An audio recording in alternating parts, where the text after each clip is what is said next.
So T D S advance tax എന്താണ് നമ്മൾ ബേസിക്സിൽ ആദ്യം പഠിച്ചത്?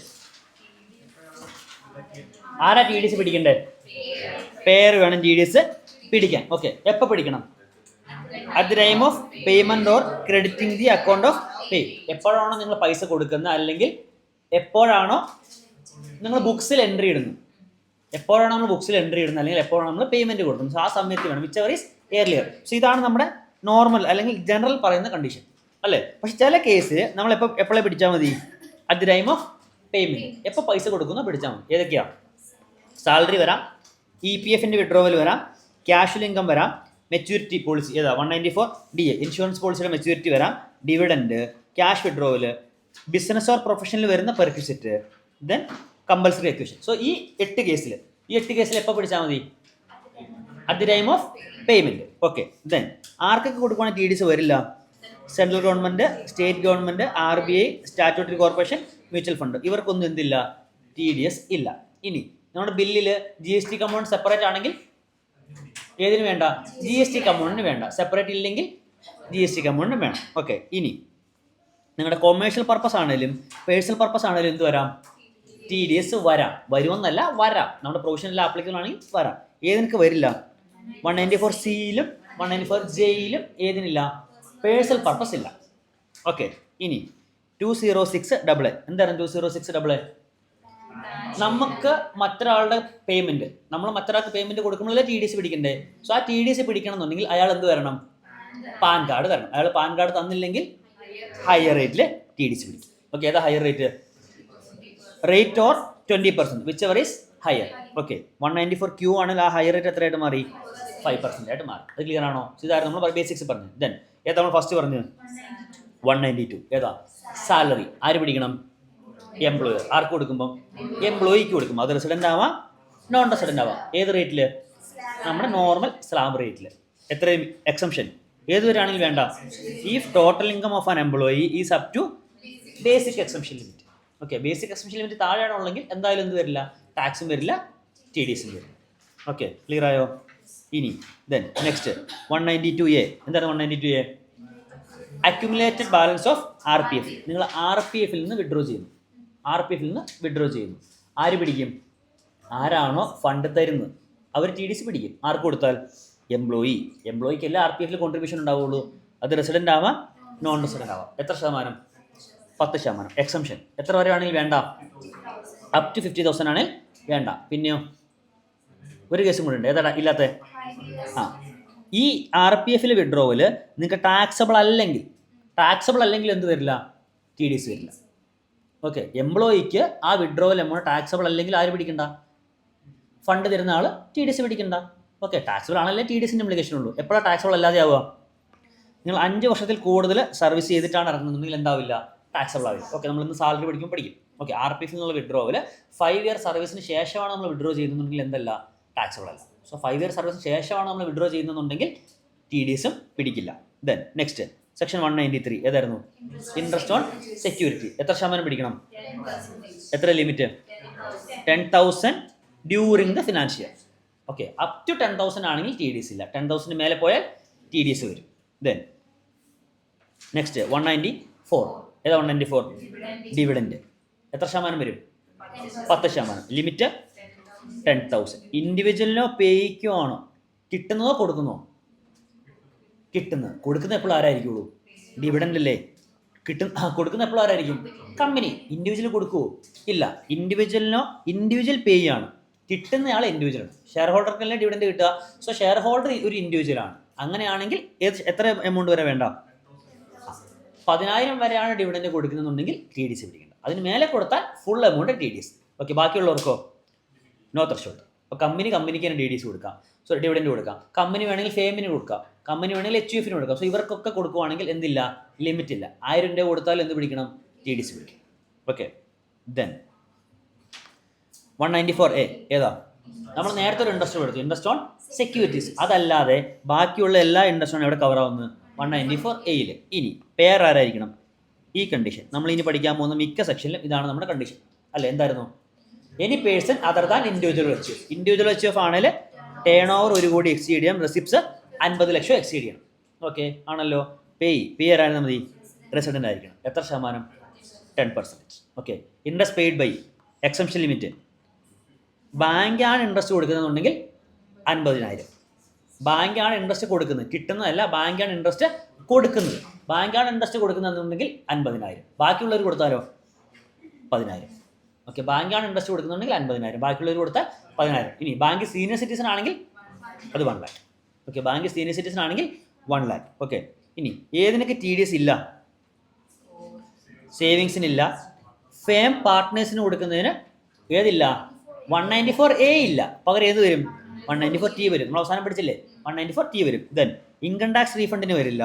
ബാങ്ക് ഓർ ഇൻഷുറൻസ് കമ്പനിക്കാണ് നിങ്ങൾ കൊടുക്കുന്നുണ്ടെങ്കിൽ വരില്ല. കോപ്പറേറ്റീവ് സൊസൈറ്റി അവരുടെ മെമ്പേഴ്സിന് കൊടുത്താലും വരില്ല. ഇനി കോർ ബാങ്ക് സിസ്റ്റം ഉള്ള ബാങ്ക് ആയിരുന്നെങ്കിലോ എന്ത് വയസ്സ് നോക്കണം? പെർ ബാങ്ക് വേണം നോക്കാൻ, ബ്രാഞ്ച് അല്ല, പെർ ബാങ്ക്. നിങ്ങൾക്ക് ഒരു ബാങ്കിൻ്റെ ഒന്നിലധികം ബ്രാഞ്ചിൽ നിന്ന് ഇൻട്രസ്റ്റ് കിട്ടി. സോ എല്ലാം കൂടെ കമ്പൈൻ ചെയ്തിട്ട് 50,000 എക്സീഡ് ചെയ്തില്ലെന്നാണ് നോക്കാം. ഓക്കെ. ക്ലിയർ ആവും എന്നുണ്ടെങ്കിൽ CBS ഉണ്ടെങ്കിൽ. സോ അതായിരുന്നു 194A. ഇനി 194B, 194BB. രണ്ടും എന്താ? Casual income. ഒരെണ്ണം horse race, 194BB horse race. മറ്റേതോ അതർ ദാൻ ഹോഴ്സ് റേസും ഓൺലൈൻ ഗെയിംസ്. ഓക്കെ. രണ്ടിൻ്റെ ടാക്സ് റേറ്റ് എത്രയാണ്? 30%. TDS റേറ്റ് 30 ഓർത്തുള്ളൂ. അതിൻ്റെ നമ്മൾ അടയ്ക്കേണ്ട ടാക്സ് 30. ഓക്കെ. അതിന് TDS റേറ്റ് 30, നമ്മൾ അടയ്ക്കേണ്ട ടാക്സും 30. എത്ര ലിമിറ്റ്?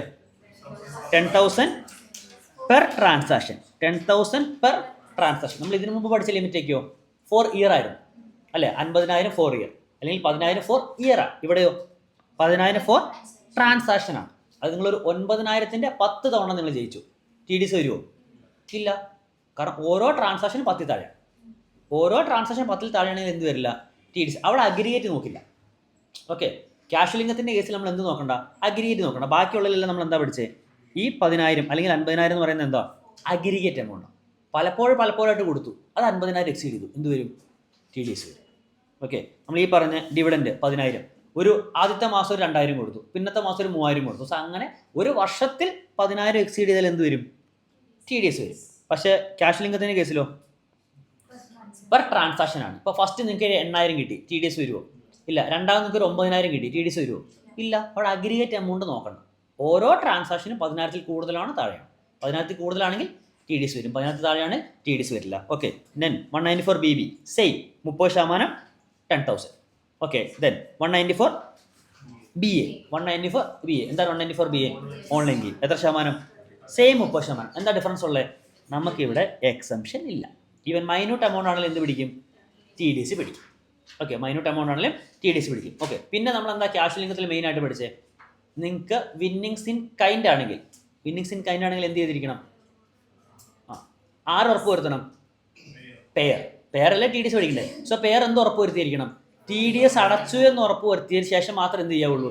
പ്രൈസ് മണി, അല്ലെങ്കിൽ ആ പ്രൈസ് ഇൻ കൈൻഡ് അല്ലേ, ആ പ്രൈസ് റിലീസ് ചെയ്യാൻ പാടുള്ളൂ. ഓക്കെ. സോ അതാണ് നമ്മളിവിടെ മെയിനായിട്ട് പഠിച്ചു കാര്യം. ദെൻ 194B കഴിഞ്ഞു, BA കഴിഞ്ഞു, BB കഴിഞ്ഞു. Now next 194C.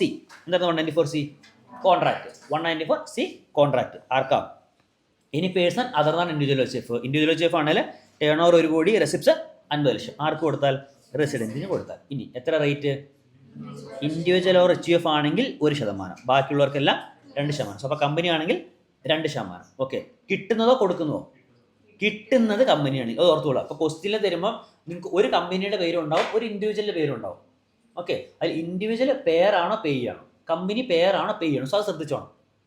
ഓക്കെ. ചിലപ്പോൾ നിങ്ങൾക്ക് കമ്പനി എടുത്തൊന്നും തരുമൊന്നുമില്ല, എന്ത് തരുള്ളൂ? ABC limited. ABC ലിമിറ്റഡ് എന്ന് പറഞ്ഞാൽ എന്താ? കമ്പനിയാണ്. സോ പേരിൽ നിന്ന് തന്നെ നമ്മൾ ഐഡൻറ്റിഫൈ ചെയ്യണത് കമ്പനിയാണ്. അവർ കമ്പനിന്ന് സ്പെസിഫിക് ആയിട്ട് ഒരു കാര്യങ്ങളും പറയില്ല. ഓക്കെ. സോ അപ്പോൾ കിട്ടുന്നത് കമ്പനിക്കാണെങ്കിൽ 2%, കിട്ടുന്നത് ഇൻഡിവിജ്വലാണെങ്കിൽ 1%. എത്ര ലിമിറ്റ്? സിംഗിൾ ട്രാൻസാക്ഷൻ ആണെങ്കിൽ 30,000, അഗ്രിഗേറ്റ് പേയ്മെൻറ്റ് ആണെങ്കിൽ 1 ലക്ഷം. അത് എക്സീഡ് ചെയ്താൽ ഹോൾ എമൗണ്ടിനും നമ്മൾ TDS പിടിക്കണം. ഓക്കെ. അത് ക്ലിയർ ആണോ? ഇനി എന്തില്ല? പേഴ്സണൽ പർപ്പസ് ആണെങ്കിൽ TDS വരില്ല. 194Cയിൽ നമ്മൾ നമ്മുടെ പേഴ്സണൽ പർപ്പസിന് കൊടുക്കുകയാണെങ്കിൽ TDS വരില്ല. Then work include. എന്തൊക്കെയാണ് വർക്ക്? അഡ്വർടൈസിങ് വരാം, ബ്രോഡ്കാസ്റ്റിംഗ് വരാം, ടെലികാസ്റ്റിംഗ് വരാം. Then carriage of goods or passenger. Then catering. ഇതെല്ലാം എന്താണ്? 194Cയിൽ വരുന്നതാണ്. ദെൻ ലാസ്റ്റ് നമ്മൾ എന്താ പറഞ്ഞിരുന്നത്? ജോബ് വർക്കിനെ പറ്റി. Manufacturing or supplying a product as per specification of customer using material supplied or sold by such customer or its associates. So നമ്മളൊരു product കൊടുത്തു, അതിലവർ വർക്ക് ചെയ്തു തന്നു, നമുക്ക് വേണ്ട പോലെ വർക്ക് ചെയ്തു തന്നു. സോ എന്താ ആപ്ലിക്കബിൾ ആവും? 194C ആപ്ലിക്കബിൾ ആവും. നമ്മളൊരു ഗുഡ്സ് കൊടുത്തു അല്ലെങ്കിൽ എന്തെങ്കിലുമൊക്കെ മെറ്റീരിയൽ കൊടുത്തു, അതിൽ നമുക്ക് വേണ്ടതുപോലെ അവർ പണിത് തന്നു. സോ അപ്പോൾ എന്താ ആപ്ലിക്കബിൾ ആവും? 194C ആപ്ലിക്കബിൾ ആവും. ഇനി അവർ തന്നെ പർച്ചേസ് ചെയ്തു, അവർ പണിത് തന്നു, അങ്ങനെയായിരുന്നെങ്കിലോ അത് 194C വരില്ല. അതെന്താ? ആ സപ്ലൈ ഓഫ് ഗുഡ്സ് മാത്രമേ ഉള്ളൂ, അതെന്താവില്ല? ജോബ് വർക്ക് ആവില്ല. നമ്മൾ ഗുഡ്സ് കൊടുത്തിട്ട് നമ്മളോ നമ്മുടെ അസോസിയേറ്റ്സോ ഇല്ലേ, കസ്റ്റമർ ഓർ അസോസിയേറ്റ്സ് രണ്ടും പറയുന്നുണ്ട്. അത് നിങ്ങൾ കസ്റ്റമർ മാത്രം കോൺസെൻട്രേറ്റ് ചെയ്യുക, അസോസിയേറ്റ് വലിയ കാര്യമായിട്ട് കോൺസെൻട്രേറ്റ് ചെയ്യണം. സോ നമ്മൾ ഗുഡ്സ് കൊടുത്തു, അതിൽ അവർ വർക്ക് ചെയ്തു തന്നു, എന്തായി? 194C വരും. ഇനി നമ്മൾ അവരുടെ കാര്യം മാത്രമേ പറഞ്ഞുള്ളൂ, അവരെന്ത് ചെയ്തു? അവർ പുറത്തുനിന്ന് സാധനങ്ങളൊക്കെ മേടിച്ച് അവരായിട്ട് പണിതു, അപ്പോഴോ 194C വരില്ല. അത് ഓർത്തോണം. നമ്മൾ കൊടുത്തിട്ട് പണിത് തന്നാലേ 194C വരുള്ളൂ. അവരായിട്ട് സാധനം മേടിച്ച് പണിതാൽ 194C വരില്ല. ഓക്കെ. ഇനി ആർക്ക് കൊടുത്താലില്ല? ട്രാൻസ്പോർട്ടർക്ക്. ഏത് ട്രാൻസ്പോർട്ടറാ? 10 വണ്ടിയിൽ താഴെയുള്ളത്. ഓക്കെ. സിമ്പിളായിട്ട് നിങ്ങൾ എന്ത് ഓർത്താൽ മതി? 44AEയിൽ എലിജിബിൾ ആയിട്ടുള്ള ട്രാൻസ്പോർട്ടർ. 44AE ഓപ്റ്റ് ചെയ്യുന്ന ട്രാൻസ്പോർട്ടർ എന്നല്ല, 44AEയിൽ എലിജിബിൾ ആയ ട്രാൻസ്പോർട്ടർ. അയാൾ ഓപ്റ്റ് ചെയ്യുന്ന നിർബന്ധമുണ്ടോ? ഇല്ല, അത് അയാളുടെ ഇഷ്ടം. ഓക്കെ. 10 വണ്ടിയിൽ താഴെ ഉള്ള ട്രാൻസ്പോർട്ടർ ആണെങ്കിൽ നമ്മൾ എന്ത് പിടിക്കണ്ട?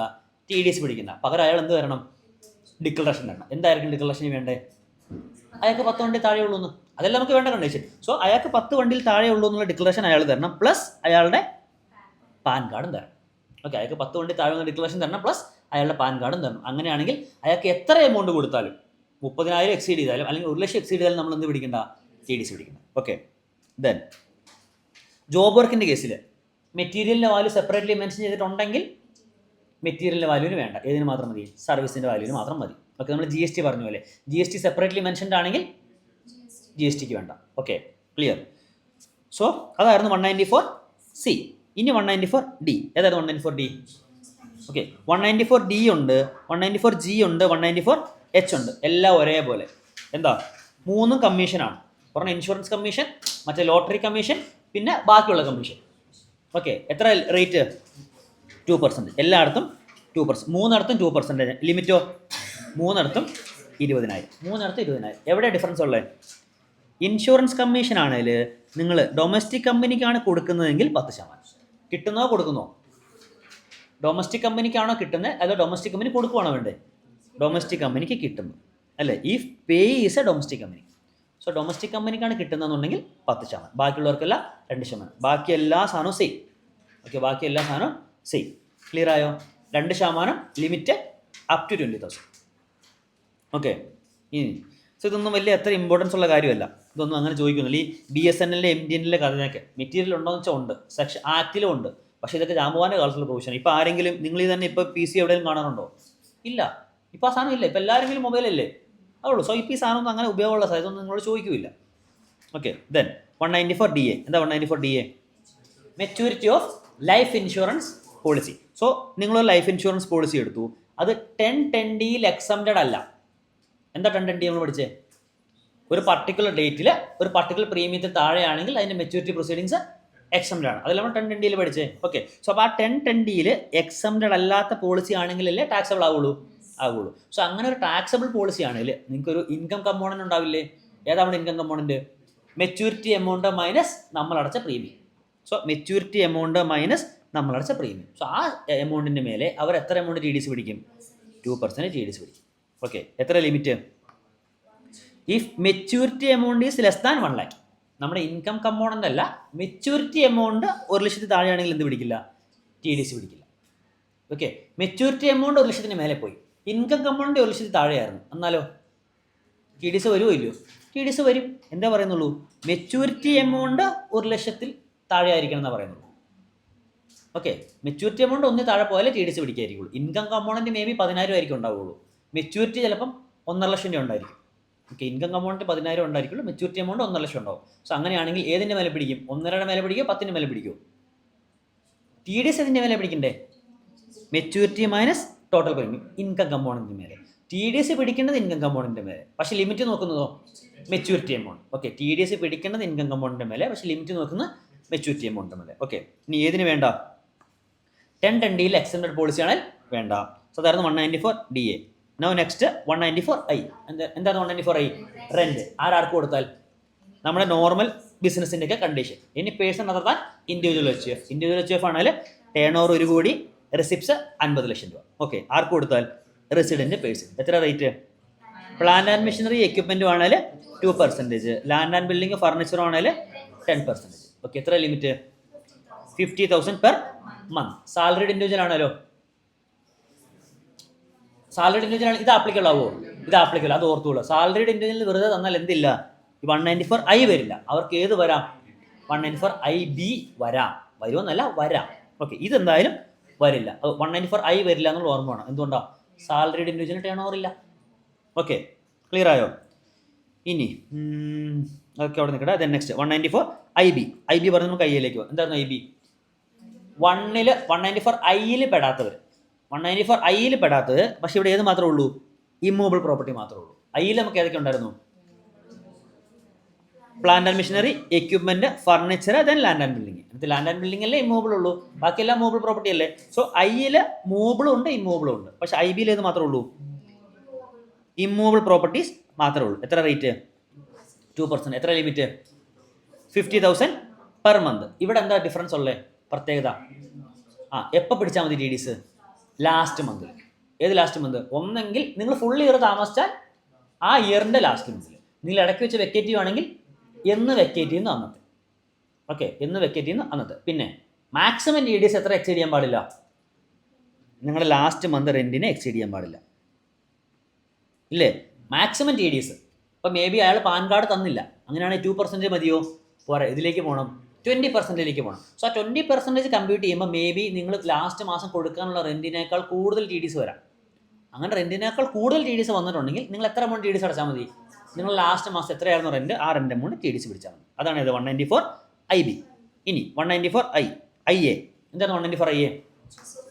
Purchase of immovable property other than rural agriculture land. Rural agriculture land അവിടെ വരില്ല. എന്തുകൊണ്ടോ? റൂറൽ അഗ്രികൾച്ചർ ലാൻഡ് എന്തല്ല? ക്യാപിറ്റൽ അസറ്റ് അല്ല. സോ വിൽക്കുന്ന ആൾക്ക് എന്തില്ല? ടാക്സ് ഇല്ല, ഇല്ലേ? ഗെയിൻ വരുമോ? ഇല്ല, ടാക്സും വരില്ല. സോ നമ്മളിവിടെ ആരാ? നമ്മൾ പർച്ചേസ് ചെയ്യുന്ന ആളാണ്. സോ നമുക്കൊരാൾ സെല്ലർ ഇല്ലേ? സോ സെല്ലറിന് ക്യാപിറ്റൽ ഗെയിൻ ഉള്ള അസറ്റിന് നമ്മൾ എന്ത് മേടിക്കണം? TDS പിടിച്ചിട്ടേ പേയ്മെൻറ്റ് കൊടുക്കാവുള്ളൂ. ഓക്കെ, TDS പിടിച്ചിട്ട് പേയ്മെൻറ്റ് കൊടുക്കാവുള്ളൂ. ഏതിൻ്റെ മേലെ? ഏതിൻ്റെ മേലെ TDS പിടിക്കണ്ടേ? Consideration or STV whichever is higher. എവിടെയൊക്കെ ഇമ്മൂവബിൾ പ്രോപ്പർട്ടി പറയുന്നുണ്ടോ അതിൻ്റെ എന്ത് നോക്കണം? STV നോക്കണം. റെൻ്റ് ഒഴിച്ച്. റെൻറ്റിൻ്റെ കേസിൽ എന്തായാലും എന്തില്ല? STV അല്ല. സോ ബാക്കി എല്ലായിടത്തും നമ്മൾ എന്ത് നോക്കണം? STV ആയിട്ട് കമ്പയർ ചെയ്യണം. സെയിൽ ആവാം, പർച്ചേസ് ആവാം, ഗിഫ്റ്റ് ആവാം, വാട്ടവർ. എവിടെയൊക്കെ ഒരു ഇമ്മൂവബിൾ പ്രോപ്പർട്ടി റിലേറ്റഡ് ട്രാൻസാക്ഷൻ നടക്കുന്നുണ്ടോ എന്തുണ്ട്? STV ഉണ്ട്, ഇല്ലേ? നമ്മൾ ക്യാപിറ്റൽ ഗെയിനിൽ പഠിച്ചു, STV വന്നു. PGPയിൽ പഠിച്ചു, STV ഉണ്ട്. IFOസിൽ പഠിച്ചു, STV ഉണ്ട്. ഇപ്പോൾ TDSൽ പഠിക്കുമ്പോൾ എന്തുണ്ട്? STV ഉണ്ട്. ഓക്കെ, സോ ഇതിൻ്റെ മേലെ വേണം consideration or STV whichever is ഹയറിൻ്റെ മേലെ നമ്മൾ TDS പിടിക്കണം. ഓക്കെ, ഇനി എപ്പോൾ വേണ്ട? ഏത് 50 ലാക്ക്? STVയോ കൺസിഡറേഷനോ? രണ്ട്. ഓക്കെ, രണ്ടും 50-ൽ താഴെയാണെങ്കിൽ മാത്രം വേണ്ട. Consideration and STV is less than 50 lakh. അങ്ങനെയാണ് നമ്മൾ എന്ത് പിടിക്കേണ്ട? TDS പിടിക്കേണ്ട. ഓക്കെ, അത് ക്ലിയർ ആയോ? ഇനി ഒന്നിലധികം ട്രാൻസ്ഫർ ഉണ്ടെങ്കിലോ അഗ്രിഗേറ്റ് എമൗണ്ട് നോക്കണം. ഒന്നിലധികം ആൾക്കാർ വിൽക്കാനോ അല്ലെങ്കിൽ ഒന്നിലധികം ആൾക്കാരാണോ മേടിക്കുന്നത്. അങ്ങനെയാണെങ്കിൽ ടോട്ടൽ പേയ്മെൻ്റ് ആണ് നോക്കേണ്ടത്. സിംഗിൾ പേയ്മെൻ്റ് അല്ല, ടോട്ടൽ പേയ്മെൻറ്റ് എത്ര വേണമെന്ന് നോക്കാം. ക്ലിയർ ആയോ? സോ അതായത് 194IA. IB കഴിഞ്ഞു. പിന്നെ ഏതാ? 194J. ഏതൊക്കെ J? FPS professional service, technical service, non competent fee, royalty, directors remuneration. Okay, ഇത് ആർക്കൊക്കെ ആപ്ലിക്കബിൾ? ഇനി person other than individual chief. Individual chief ആണ് ടേൺ ഓവർ എക്സീഡ് ചെയ്യാം, റെസിപ്റ്റ് എക്സീഡ് ചെയ്യാം. ഓക്കെ, ഇതിൽ ഇൻഡിവിജ്വൽ ഏതിന് മാത്രം TDS പിടിച്ചാൽ മതി? എല്ലാത്തിനും ഇൻഡിവിജ്വൽ പിടിക്കണോ? വേണ്ട. എല്ലാത്തിനും ഇൻഡിവിജ്വൽ പിടിക്കണോ? വേണ്ട. ഏതിന് മാത്രം ഇൻഡിവിജ്വൽ പിടിച്ചാൽ മതി? ആദ്യത്തെ 2 മാത്രം ആർക്കുള്ളൂ? ഇൻഡിവിജ്വലിനുള്ളൂ. ഈ NCFന് വേണ്ട, റോയൽറ്റിക്ക് വേണ്ട, ഡയറക്ടേഴ്സ് റെമ്യൂണറേഷൻ വേണ്ട. അതിനാ ബാക്കിയുള്ളവർ പിടിച്ചാൽ മതി. ഓക്കെ, ദെൻ എത്ര റേറ്റ്? 2% ഉണ്ട്, 10% ഉണ്ട്. ഏതിനൊക്കെ 2%? റോയൽറ്റി. എല്ലാ റോയൽറ്റിക്കും ഉണ്ടോ? അല്ല, റോയൽറ്റി ഫോർ സിനിമാറ്റോഗ്രാഫിക് ഫിലിംസ്. അത് ഓർത്തോളാം. വെറുതെ റോയൽറ്റി അല്ല, royalty for cinematographic films. Then FTS fee for technical service. Then payment to call centre. ഇതിനുമല്ല 2%. ബാക്കി എല്ലാത്തിനും 10%. ഇപ്പോൾ ഡയറക്ടേഴ്സ് റെമ്യൂണറേഷൻ എത്ര വരും? 10%. റോയൽറ്റി വെറുതെ റോയൽറ്റി എന്ന് പറഞ്ഞാൽ എന്തല്ല? സിനിമാറ്റോഗ്രാഫിക് റോയൽറ്റി അല്ല. സിനിമാറ്റോഗ്രാഫിക് റോയൽറ്റി ആണെങ്കിൽ സ്പെസിഫിക് ആയിട്ട് എടുത്ത് തരും. സോ ആ കേസിൽ നമ്മൾ എത്ര ശതമാനം പിടിക്കണം? 10% പിടിക്കണം. FPS എത്ര ശതമാനം വരും?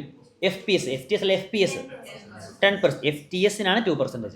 FPS ആണെങ്കിൽ 10%. ഓക്കെ, ഇനി എത്ര ലിമിറ്റ്? ഡയറക്ടേഴ്സ് റെമ്യൂണറേഷന് ലിമിറ്റ് ഇല്ല, ബാക്കി എല്ലാത്തിനും 50,000 ഫോർ ഇയർ. ഡയറക്ടേഴ്സ് റെമ്യൂണറേഷൻ മാത്രം എന്തില്ല, ലിമിറ്റ് ഇല്ല, ബാക്കിയുള്ള എല്ലാത്തിനും 50,000 ഫോർ പെർ ഇയർ. ഓക്കെ, അത് ക്ലിയർ ആയോ? അതായിരുന്നു ഇത് 194J. അവിടെ നമ്മൾ സ്പെസിഫിക് ആയിട്ട് എന്തെങ്കിലും പഠിച്ചോ? ഇല്ല, അവിടെ വേറെ സ്പെസിഫിക് കാര്യങ്ങളൊന്നുമില്ല, അത്ര കാര്യം മാത്രമേ ഉള്ളൂ. Then 194K. എന്താ 194K? Income from UTI or mutual fund. Income from UTI or mutual fund. ആരായിരിക്കും പിടിക്കണ്ടേ? UTI അല്ലെങ്കിൽ മ്യൂച്വൽ ഫണ്ട്. അവരല്ലേ നിങ്ങൾക്ക് ഇൻകം തരുന്നത്. സോ അവർ വേണം TDS പിടിക്കും. ആർക്ക് കൊടുത്താൽ? റെസിഡൻറ്റിന് കൊടുത്താൽ. എത്ര ശതമാനം പിടിക്കും? 10% പിടിക്കും. ഓക്കെ, എത്ര threshold limit? Aggregate amount 10,000. Then 194LA. Compensation on compulsory acquisition of immovable property. Compulsory acquisition of immovable property ഏതൊക്കെ വരും? ആരായിരിക്കും അക്യൂർ ചെയ്യുക? ഗവൺമെൻറ് അണ്ടർടേക്ക് അല്ലേ? എത്ര ശതമാനം TDS പിടിക്കും? 10%.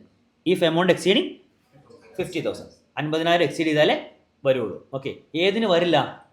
No TDS on compensation on compulsory acquisition of any agriculture land. അത് rural ആവാം, അർബൻ ആവാം. റൂറലോ അർബനോ അഗ്രികൾച്ചർ ലാൻഡ് ആണെങ്കിൽ എന്തില്ല? TDS പിടിക്കില്ല. കമ്പൽസറി അക്യൂഷൻ സമയത്ത് TDS പിടിക്കില്ല. പർച്ചേസിന് സമയത്താണോ? അല്ല, കമ്പൽസറി അക്യൂഷൻ സമയത്ത് TDS പിടിക്കില്ല. റൂറൽ എന്തുകൊണ്ടാണ് വന്നേ? Rural agriculture land capital asset അല്ല. സോ ഇപ്പോൾ എന്തില്ല? ക്യാപിറ്റൽ ഗെയിൻ വരില്ല. മീൻസ് എന്തിനാണ് നമ്മൾ TDS പിടിക്കുന്നത്? അയാൾ അടയ്ക്കേണ്ടേ ആ ഇൻകത്തിൽ നിന്ന് ആ ഒരു ട്രാൻസാക്ഷൻ മൂലം നമ്മുടെ പേയ്ക്ക് ഒരു ഇൻകം ഉണ്ടാകുന്നുണ്ട് അല്ലേ? ആ ഇൻകത്തിന് അയാൾ ടാക്സ് അടയ്ക്കണ്ടേ? ടാക്സ് ഉണ്ടെങ്കിൽ ടാക്സ് അടയ്ക്കണ്ടേ? സോ ആ ടാക്സിൻ്റെ ഒരു പോർഷനാണ് നമ്മളിപ്പോൾ പിടിച്ച് ഇപ്പോഴേ ഗവൺമെൻറ്റിലേക്ക് അടയ്ക്കുന്നത്. നിങ്ങൾ വിൽക്കുന്നത് റൂറൽ അഗ്രികൾച്ചർ ലാൻഡാണ്, നിങ്ങൾക്ക് ടാക്സ് ഉണ്ടോ? ഇല്ല. സോ അപ്പം TDS പിടിക്കണ്ട. ദെൻ അർബൻ അഗ്രികൾച്ചർ ലാൻഡോ? എന്തല്ല, കമ്പൽസറി അക്യൂഷൻ ആയതുകൊണ്ട് അർബൻ അഗ്രികൾച്ചർ ലാൻഡിന് വേണ്ട. ഓക്കെ, അർബൻ അഗ്രികൾച്ചർ ലാൻഡിൻ്റെ കമ്പൽസറി അക്യൂഷൻ ആയതുകൊണ്ട് അത് എക്സംപ്റ്റ് ആണ്, അതൊന്നും വരില്ല, ടാക്സ് വരില്ല. ഓക്കെ, അർബൻ അഗ്രികൾച്ചറിൻ്റെ കമ്പൽസറി അക്യൂഷൻ്റെ കേസിലാണ് ടാക്സ് വരാത്തത്. സോ അതുകൊണ്ട് എന്തില്ല? TDS ഇല്ല. ഓക്കെ, സോ അതായിരുന്നു 194LA. No 194M. ഏതാ 194M? 194C, 194H, 194J. So ഇത് മൂന്നും ആപ്ലിക്കബിൾ അല്ലാത്തവർക്ക് വരുന്ന സെക്ഷനാണ് 194M. ആർക്ക് മാത്രമേ ഉള്ളൂ? ഇൻഡിവിജ്വലിനും HUFനും. ബാക്കിയുള്ളവർക്ക് എന്തായാലും ആ സാധനം ആപ്ലിക്കബിൾ ആവും. ഓക്കെ, അവർക്കല്ലേ ടേൺ ഓവർ ക്രൈറ്റീരിയ പറയുന്നുള്ളൂ. ബാക്കിയുള്ളവർക്ക് ടേൺ ഓവർ ക്രൈറ്റീരിയ പറയുന്നുണ്ടോ? ഇല്ല. സോ ഇൻഡിവിജ്വലോ HUFO അതിൽ CA, HJ ആപ്ലിക്കബിൾ അല്ലാത്തവർക്കാണ് ഈ സെക്ഷൻ വരുന്നത്. ഓക്കെ, എത്ര ശതമാനം വരും? 2%. എപ്പം? If amount exceeding 50 lakh. So 50 lakh exceed ചെയ്താൽ ഫുൾ എമൗണ്ടിനാണോ എക്സസ് എമൗണ്ടിനാണോ? ഫുൾ എമൗണ്ടിന്. ഫുൾ എമൗണ്ടിന് നിങ്ങൾ എന്ത് പിടിച്ചിരിക്കണം? 2% TDS പിടിച്ചിരിക്കണം. Okay, no next 194N. എന്താണ് 194N? Cash withdraw. എത്ര ലിമിറ്റ്? 1 കോടി. 1 കോടിക്ക് മേലെ ആണെങ്കിൽ എത്ര ശതമാനം TDS പിടിക്കും? 2%. ഓക്കെ, 1 കോടിക്ക് മേലെ ആണെങ്കിൽ 2% TDS പിടിക്കും. ഇനി കോപ്പറേറ്റീവ് സൊസൈറ്റിയാണ് വിഡ്രോ ചെയ്യുന്നുണ്ടെങ്കിലോ 3 കോടിയോ? 1 കോടി എന്നുള്ള ലിമിറ്റ് 3 കോടിയോ? 3 കോടി കടന്നാലേ എന്ത് വരുള്ളൂ? TDS വരുള്ളൂ. ഓക്കെ, പിന്നെ എന്ത് നോക്കണം? അവർ ITR ഫയൽ ചെയ്യുന്ന ആളാണോ അല്ലയോ നോക്കണം. ഓക്കെ, ITR ഫയൽ ചെയ്തിട്ടില്ലെങ്കിൽ ലാസ്റ്റ് 3 വർഷത്തിൽ ഏതെങ്കിലും ഒരു വർഷം ഫയൽ ചെയ്യാൻ വിട്ടുപോയിട്ടുണ്ടെങ്കിൽ ആ 1 crore ലിമിറ്റ് എത്രയായിട്ട് മാറും? 20 lakh ആയിട്ട് മാറും. സോ ഫസ്റ്റ് 0 to 20 lakh എന്ത് വരില്ല? TDS വരില്ല. സോ 20 lakh എബോ ഉള്ളൂ. 20 lakh അപ് ടു 1 crore എത്ര വന്നു? 2%. സോ ആ കേസിൽ 1 crore എക്സീഡ് ചെയ്താൽ 5% വരും. കോപ്പറേറ്റീവ് സൊസൈറ്റി ആണെങ്കിൽ ITR ഫയൽ ചെയ്തില്ലെങ്കിൽ 20 lakh എക്സീഡ് ചെയ്താൽ 2% വരും. പിന്നെ എപ്പോഴാണ് 5% വരിക? 3 crore എക്സീഡ് ചെയ്യുമ്പോൾ 5% വരും. ഓക്കെ, അത് ക്ലിയർ ആണോ? ഓക്കെ, ഇനി ലാസ്റ്റ് 194P. അതായത് 194P specified senior citizen. Specified senior citizen. ആരാ സ്പെസിഫൈഡ് സീനിയർ സിറ്റിസൺ? 80 വയസ്സിന് മേലെയുള്ള റെസിഡൻറ്റും ആയിരിക്കണം. മോർ ദാൻ 75 ഇയേഴ്സ് ഏജ് ഉണ്ടാവണം. റെസിഡൻറ്റും ആയിരിക്കണം. മോർ ദാൻ 75 ഇയേഴ്സ് ഏജ് ഉണ്ടാവണം. അയാൾക്ക് എന്ത് ഇൻകം മാത്രം ഉണ്ടാകാൻ പാടുള്ളൂ? പെൻഷനും ഇൻട്രസ്റ്റ്. ഈ രണ്ടേ ഇൻകം ഉണ്ടാകാൻ പാടുള്ളൂ. ഓക്കെ, വേറെ HP ഉണ്ടെങ്കിലോ? പറ്റുമോ? പറ്റില്ല. സാലറി ഉണ്ടെങ്കിൽ പറ്റുമോ? ഇല്ല. ദെൻ അതേപോലെ PGP പറ്റുമോ? ഇല്ല. എന്ത് മാത്രം ഉണ്ടാകാൻ പാടുള്ളൂ? പെൻഷനും ഇൻട്രസ്റ്റും മാത്രമേ ഉണ്ടാകാൻ പാടുള്ളൂ. ഓക്കെ, ആരാ TDS പിടിക്കണ്ടേ? ബാങ്ക്. ഏത് bank? Specified bank. Okay, specified bank ആണെങ്കിൽ മാത്രമേ എന്ത് പിടിക്കുള്ളൂ? ഇത് പിടിക്കുള്ളൂ. സ്പെസിഫൈഡ് ബാങ്ക് എന്ന് ഉദ്ദേശിക്കുന്നത് സ്കെഡ്യൂൾഡ് ബാങ്ക്സ് ആണ്. ഓക്കെ, പക്ഷേ നമുക്ക് ആക്ടിൽ സ്പെസിഫൈഡ് ബാങ്ക് എന്നാണ് പറയുന്നത്. അതിനെ നോട്ടായിട്ട് കൊടുത്തിട്ടുണ്ട്. സ്കെഡ്യൂൾഡ് ബാങ്ക്സ് ആണ് സ്പെസിഫൈഡ് ബാങ്കുകൾ പറഞ്ഞിരിക്കുന്നത്. സോ സ്കെഡ്യൂൾഡ് ബാങ്കാണ് ആ TDS പിടിക്കുള്ളൂ. ഏത് റേറ്റ് പിടിക്കണം? എന്ത് ചെയ്യണം? ആദ്യം അവരുടെ ടോട്ടൽ ഇൻകം കമ്പ്യൂട്ട് ചെയ്യണം. ആരുടെ? നമ്മളെ സ്പെസിഫൈഡ് സീനിയർ സിറ്റിസൻ്റെ ടോട്ടൽ ഇൻകം കമ്പ്യൂട്ട് ചെയ്യണം. അയാൾക്ക് എത്ര ടാക്സ് വരുമെന്ന് നമ്മൾ നോക്കണം. Total tax plus surcharge plus cess. So എല്ലാം ആഡ് ചെയ്തിട്ട് അയാൾ ടോട്ടൽ ഇൻകം എത്രയാണെന്ന് നോക്കണം. സോ ആ ടോട്ടൽ ഇൻകത്തിൻ്റെ മേലെ വരുന്ന ടാക്സ്. സോ ആ ടാക്സ് നമ്മൾ എന്ത് ചെയ്യുക, സ്ലാബ് റേറ്റ് ആര് പിടിക്കും? ബാങ്ക് പിടിച്ചോളും അല്ലേ. സോ ബാങ്ക് പിടിച്ചാൽ അയാൾ എന്ത് ചെയ്യേണ്ട? അയാൾ റിട്ടേൺ ഫയൽ ചെയ്യണം അല്ലേ പഠിച്ചേ. സോ സ്പെസിഫൈഡ് സീനിയർ സിറ്റിസൺ ആണെങ്കിൽ ബാങ്ക് TDS പിടിച്ചിട്ടുണ്ടെങ്കിൽ നമ്മൾ എന്ത് ചെയ്യേണ്ട ആവശ്യമില്ല? ITR ഫയൽ ചെയ്യേണ്ട ആവശ്യമില്ല. ഓക്കെ, ക്ലിയർ ആയോ? 194P അല്ല, അതും കൂടെ ചേർത്തല്ലേ സ്ലാബ് റേറ്റിൽ TDS പിടിക്കുക. അതും കൂടെ ചേർത്ത് നമ്മൾ എന്ത് കമ്പ്യൂട്ട് ചെയ്യും? ടോട്ടൽ ഇൻകം കമ്പ്യൂട്ട് ചെയ്യും. ഇപ്പോൾ 10 ലക്ഷം രൂപ നിനക്ക് ഇൻട്രസ്റ്റ് മാത്രം കിട്ടും, നിനക്ക് അത്ര എമൗണ്ട് FD ഉണ്ട്, 10 ലക്ഷം രൂപ നിനക്ക് ഇൻട്രസ്റ്റ് മാത്രം കിട്ടുന്നുണ്ട്. സോ ബാങ്ക് എന്താ ചെയ്യുള്ളൂ? അവിടെ 194 നമ്മൾ മറ്റേ നോക്കില്ല, ഏതാ 194A നോക്കില്ല, ആ ഇൻട്രസ്റ്റ് നോക്കില്ല, എന്തേ നോക്കുള്ളൂ? 194P നോക്കുള്ളൂ. So total pension plus interest add ചെയ്യും, അതിന് ടാക്സ് കമ്പ്യൂട്ട് ചെയ്യും. കാരണം ആ എമൗണ്ട് TDS ആയിട്ട് പിടിക്കും. അപ്പോൾ പിന്നെ വേറെ ഇഷ്യൂ ഇല്ലല്ലോ. ഫുൾ എമൗണ്ട് അവർ TDS ആയിട്ട് പിടിച്ച് ഗവൺമെൻറ്റിലേക്ക് അടയ്ക്കുമല്ലേ. എംപ്ലോയർ പിടിക്കുന്നതിന് ഫുൾ എമൗണ്ട് TDS ആയിട്ട് പിടിച്ച് ഗവൺമെൻറ്റിലേക്ക് അടയ്ക്കും. സോ അപ്പോൾ എന്തില്ല, നമ്മൾ ആ സീനിയർ സിറ്റിസൺ പിന്നെ ROI ഫയൽ ചെയ്യേണ്ട ആവശ്യം ഇല്ല. ഓക്കെ, അത് ക്ലിയർ ആയോ? സോ അതായിരുന്നു 194P. ദെൻ നെക്സ്റ്റ് ഇമ്പോർട്ടൻ്റ് ആയിരുന്നു 194Q. എന്താണ് 194Q? Purchase of goods. Purchase of goods എപ്പം? ആര് മേടിച്ചാൽ? നിങ്ങളുടെ ലാസ്റ്റ് ഇയറിലെ ടേൺ ഓവർ 10 കോടിക്ക് മേലെ. നമ്മൾ ഇതുവരെ പഠിച്ചപ്പോഴെല്ലാം ടേൺ ഓവർ എത്ര ഉണ്ടായിരുന്നുള്ളൂ? 1 കോടി. ടേൺ ഓവർ ഉള്ള കേസിലെല്ലാം 1 കോടിയെ വാങ്ങും. എല്ലാ കേസിലും ടേൺ ഓവർ ഉണ്ടായിരുന്നോ? ഇല്ല, ചിലയിടത്ത് ജസ്റ്റ് എനി പേഴ്സൺ എന്ന് പറഞ്ഞു പോകുന്നുണ്ടായിരുന്നുള്ളൂ. പക്ഷേ ഇവിടെ ടേൺ ഓവർ ഉണ്ട്, 10 കോടിയാണ് ലിമിറ്റ്. ഓക്കെ, ബാക്കിയുള്ളിടത്തെല്ലാം 1 കോടി ലിമിറ്റ് ഉണ്ടായിരുന്നു. സോ ഇവിടെ എത്രയും മാറി? 10 കോടി. സോ നമുക്ക് 10 കോടിക്ക് മേലെ ടേൺ ഓവർ ഉണ്ട്, നമ്മൾ മറ്റൊരാളുടെ നിന്ന് 50 ലക്ഷം രൂപയ്ക്ക് മേലെ ഗുഡ്സ് മേടിക്കുന്നു. അപ്പോഴല്ലേ വരുള്ളൂ. നമ്മൾ 50 ലക്ഷം രൂപയ്ക്ക് മേലെ ഗുഡ്സ് മേടിക്കുന്നു. സിംഗിൾ ട്രാൻസാക്ഷനോ മൾട്ടിപ്പിൾ ട്രാൻസാക്ഷനോ? മൾട്ടിപ്പിൾ. അഗ്രിഗേറ്റ് ആയാൽ മതി, സിംഗിൾ തന്നെ വേണമെന്ന് നിർബന്ധമില്ല. അഗ്രിഗേറ്റ് ട്രാൻസാക്ഷൻ ഒരു വർഷം 50 ലക്ഷം രൂപയ്ക്ക് മേലെ ഒരാളുടെ കയ്യിൽ നിന്ന് മേടിക്കുന്നു. അങ്ങനെയാണെങ്കിൽ നിങ്ങൾ എത്ര ശതമാനം TDS പിടിക്കണം? 0.1%. 0.1%. ഏത് എമൗണ്ടിൻ്റെ മേലെ? എക്സസ് എമൗണ്ടിൻ്റെ മേലെ. അത് ഓർത്തുകൊള്ള. ഏതിന് മാത്രമേ ഇവിടെ പിടിക്കുകയുള്ളൂ? എക്സസ് എമൗണ്ടിനെ പിടിക്കുകയുള്ളൂ. നമ്മൾ ഇതുവരെ പറഞ്ഞു വന്നതല്ല എന്തായിരുന്നു? ഫുൾ എമൗണ്ടിന് പിടിക്കുന്ന കഥയായിരുന്നു. 194Qയിൽ ഏതിനെ പിടിക്കുകയുള്ളൂ? എക്സസ് എമൗണ്ടിനെ TDS പിടിക്കുകയുള്ളൂ. ഓക്കെ, അത് ക്ലിയർ ആണോ? ആണ്. ഇനി വേറെ ഏതെങ്കിലും സെക്ഷനിൽ നിങ്ങൾ TDS പിടിക്കുന്നുണ്ടെങ്കിൽ 194Qയിൽ TDS പിടിക്കില്ല. പാൻ ഇല്ലെങ്കിൽ എത്ര വരും? 5%. ബാക്കിയുള്ളതിനൊക്കെയോ 20 ആവും. വേറെ ഉള്ള സെക്ഷൻസിനെല്ലാം പാൻ കാർഡ് ഇല്ലെങ്കിൽ 20 ആയിട്ട് മാറും. ഈ 194Qന് മാത്രം മാക്സിമം എത്ര മതി? 5% മതി. ഓക്കെ, ക്ലിയർ ആയോ? No next 194R. എന്തായിരുന്നു 194R? ബിസിനസ് ഓർ പ്രൊഫഷന് കീഴിൽ കിട്ടുന്ന പെർക്വിസിറ്റ്. ഓക്കെ, ബിസിനസ് ഓർ പ്രൊഫഷന് വേണ്ടി കിട്ടുന്ന പെർക്വിസിറ്റ്. ഇപ്പോൾ ലൈക്ക് ഒരു എക്സാമ്പിൾ പറഞ്ഞാൽ, ഇപ്പോൾ നിങ്ങളൊരു കമ്പനി ഡീലർഷിപ്പ് എടുത്തേക്കുക. ഇപ്പോൾ ഏതാ ഒരു കമ്പനി, ലൈക്ക് ഇപ്പം HP ലാപ്ടോപ്പ് ഇല്ലേ? സോ HP ലാപ്ടോപ്പിൻ്റെ നിങ്ങൾ ഡീലർഷിപ്പ് എടുത്തേക്കുക. ഓക്കെ, HP ലാപ്ടോപ്പിൻ്റെ ഡീലർഷിപ്പ് എടുത്തേക്കുക. അവർ നിങ്ങൾക്കൊരു ടൂർ പാക്കേജ് ഫ്രീ ആയിട്ട് തന്നു. നിങ്ങൾ അവരുടെ ടാർഗറ്റ് അച്ചീവ് ചെയ്തു. ഓക്കെ, അവർ പറയുകയാണ് 1 കോടി രൂപ ടാർഗറ്റ് ഉണ്ട്, ഒരു മാസം 1 കോടി രൂപ. നിങ്ങൾ ആ ടാർഗറ്റ് അച്ചീവ് ചെയ്തു. ഓക്കെ, നിങ്ങൾ ആരാ? നിങ്ങൾ മെയിൻ ഡീലറാണോ സബ് ഡീലറാണോ? നിങ്ങൾ സബ് ഡീലർ. മെയിൻ ഡീലർ ഉണ്ടാവില്ല മേലെ. സോ അവർ നിങ്ങൾക്ക് ടാർഗറ്റ് തന്നു 1 കോടി രൂപ. നിങ്ങൾ ടാർഗറ്റ് അച്ചീവ് ചെയ്തു. ഓക്കെ, അയാൾ എന്ത് വരും? അയാൾ ഒരു ഓഫർ വന്നിട്ട് തന്നു. എന്താ? നിങ്ങൾക്കൊരു ടൂർ പാക്കേജ് സിംഗപ്പൂരിലേക്ക് ഒരു 3 ദിവസം ട്രിപ്പ് ഓഫർ ചെയ്തു. നിങ്ങൾ പൈസ എന്തെങ്കിലും കൊടുക്കണോ? വേണ്ട. സോ അതാണ് എന്ത്? ബിസിനസ് ഓർ പ്രൊഫഷൻ്റെ ബേസിൽ കിട്ടുന്ന പെർക്വിസിറ്റ് അല്ലേ? നിങ്ങൾക്കൊരു ബിസിനസ് റിലേഷൻഷിപ്പ് അല്ല അവരുമായിട്ടുള്ളത്. സോ ആ ബേസിൽ കിട്ടുന്ന പെർക്വിസിറ്റാണ് ഇത്. ഓക്കെ, ഇതിന് ആര് TDS പിടിക്കും? ആരാ നിങ്ങൾക്ക് പെർക്വിസിറ്റ് തരുന്നത്? Dealer, main dealer. നിങ്ങൾ സബ് ഡീലർ. സോ മെയിൻ ഡീലറാണ് നിങ്ങൾക്ക് പെർക്വിസിറ്റ് തരുന്നത്. സോ അയാൾ 10% TDS പിടിക്കും. എപ്പം? നിങ്ങളുടെ വാല്യൂ, ആ നിങ്ങൾക്ക് തരുന്ന പെർക്വിസിറ്റിൻ്റെ വാല്യൂ 20,000 എക്സീഡ് ചെയ്താൽ. ഓക്കെ, നിങ്ങൾക്ക് തരുന്ന പെർക്വിസിറ്റിൻ്റെ വാല്യൂ 20,000 എക്സീഡ് ചെയ്താൽ അയാൾ എന്ത് പിടിക്കും? TDS പിടിക്കും 10%. ഓക്കെ, അത് ക്ലിയർ ആയോ? ഇനി നോ 194T. ഇത് ഇമ്പോർട്ടൻ്റ് ആണ്, പുതിയതായിട്ട് വന്ന സെക്ഷനാണ്, ചോദിക്കാൻ ചാൻസ് ഉണ്ട്. ഏതാ 194T? Fame to partners. എന്ത് പേയ്മെൻറ്റാ? എന്ത് വേണമെങ്കിലും ആവാം. ഓക്കെ, ഇന്ന പേയ്മെൻറ്റ് സാലറി ആവാം, ഇൻട്രസ്റ്റ് ആവാം, റെമ്യൂണറേഷൻ ആവാം, എന്ത് പേയ്മെൻറ്റ് വേണമെങ്കിലും ആവാം. ഓക്കെ, എന്ത് പേയ്മെൻറ്റ് വേണമെങ്കിലും ആവാം. ആർക്ക് കൊടുത്താൽ? ഫെയിം പാർട്ട്നേഴ്സിന് കൊടുത്താൽ. ഫെയിം പാർട്ട്നേഴ്സിന് കൊടുക്കുന്ന എന്ത് പേയ്മെൻറ്റ് വേണമെങ്കിലും ആവാം. എത്ര എമൗണ്ട് TDS പിടിക്കണം? 10%. എപ്പം? If amount exceeding 20,000 per year. Total amount കൊടുക്കുന്ന എമൗണ്ട് 20,000 എക്സീഡ് ചെയ്താൽ 10% TDS പിടിക്കണം. ഓക്കെ, ഇവിടെ നിങ്ങൾ എന്ത് നോക്കണ്ട? 40Bയുടെ ഡിസലവൻസ് നോക്കണ്ട. 40Bയുടെ ഡിസലവൻസ് നോക്കണ്ട. മീൻസ് പാർട്ട്ണറുടെ കയ്യിൽ ഇത് ടാക്സബിൾ ആണോ അല്ലയോ എന്നൊന്നും നിങ്ങൾ നോക്കണ്ട. ഓക്കെ, പാർട്ട്ണർക്ക് ഏത് എമൗണ്ട് ടാക്സബിൾ ആവുള്ളൂ? ഫേമിന് 40B പ്രകാരം അലവൻസ് ആയ എമൗണ്ട് ആർക്ക് ടാക്സിബിൾ ആവുള്ളൂ? പാർട്ട്ണർക്ക് ടാക്സിബിൾ. അല്ല നമ്മൾ PGP പഠിച്ചേ.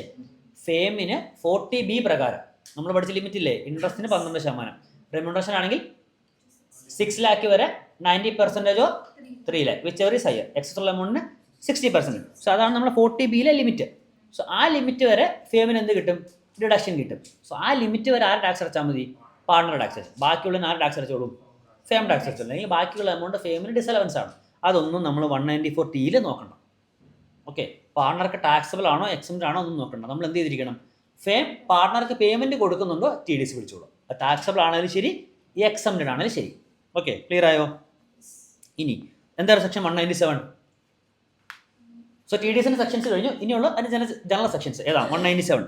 നമ്മളെന്താ 197 പറഞ്ഞിരുന്നേ? Lower rate. സോ നമുക്ക് എല്ലായിടത്തും ഒരു ഫിക്സഡ് റേറ്റ് പറയുന്നുണ്ട്.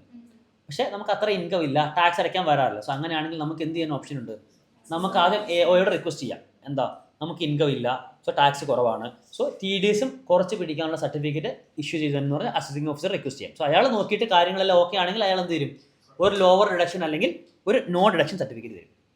ഓക്കെ, സോ അതുകൊണ്ട് നമ്മുടെ കറസ്പോണ്ടിങ് പേർക്ക് കൊടുത്താൽ അയാളപ്പോൾ ഏതിലേ പിടിക്കുള്ളൂ? ആ സർട്ടിഫിക്കറ്റിൽ പറയുന്ന റേറ്റിലേ പിടിക്കുള്ളൂ. ക്ലിയർ ആയോ? സോ അതായിരുന്നു 197. ദെൻ ഏതാ ഡ്യൂ ഡേറ്റ്? എന്നടയ്ക്കണം? നിങ്ങൾ TDS ആയിട്ട് കളക്ട് ചെയ്ത എമൗണ്ട് എന്ന് ഗവൺമെൻറ്റിലേക്ക് അടയ്ക്കണം? ഏപ്രിൽ തൊട്ട് ഫെബ്രുവരി ഉള്ള പേയ്മെൻറ്റ് നെക്സ്റ്റ് മന്ത് 7. ഏപ്രിൽ തൊട്ട് ഫെബ്രുവരി ഉള്ള പേയ്മെൻറ്റ് നെക്സ്റ്റ് മന്ത് 7. മാർച്ചിലെ പേയ്മെൻറ്റോ ഏപ്രിൽ 30-നുള്ളിൽ അടച്ചാൽ മതി. ഓക്കെ, ഏപ്രിൽ 30-നുള്ളിൽ അടച്ചാൽ മതി. ദെൻ ഡ്യൂ ഡേറ്റ്, റിട്ടേൺസിൻ്റെ ഡേറ്റ് ക്വാർട്ടർ എൻഡ് ആണ്. എല്ലാ ക്വാർട്ടറിൻ്റെ എൻഡ് കഴിഞ്ഞ് നെക്സ്റ്റ് മന്ത് ലാസ്റ്റ്. ഓക്കെ, TDSൻ്റെ റിട്ടേൺ എല്ലാ ക്വാർട്ടറും കഴിഞ്ഞ് നെക്സ്റ്റ് മന്ത് ലാസ്റ്റ്. TCSൻ്റെയോ നെക്സ്റ്റ് മന്ത് 15. ഓക്കെ, ലാസ്റ്റ് ക്വാർട്ടറിൻ്റെ മാത്രമോ 31st മെയ്. TCSോ 15th May. ഒരു മാസം കൂടെ എക്സ്ട്രാ ഉണ്ട്. ലാസ്റ്റ് ക്വാർട്ടറിന് മാത്രം ഒരു മാസം കൂടെ എക്സ്ട്രാ ഉണ്ട്. ഓക്കെ, അത് ക്ലിയർ ആയോ? Then interest. TDS പിടിച്ചില്ല, എത്ര എമൗണ്ട് ഇൻട്രസ്റ്റ് വരും?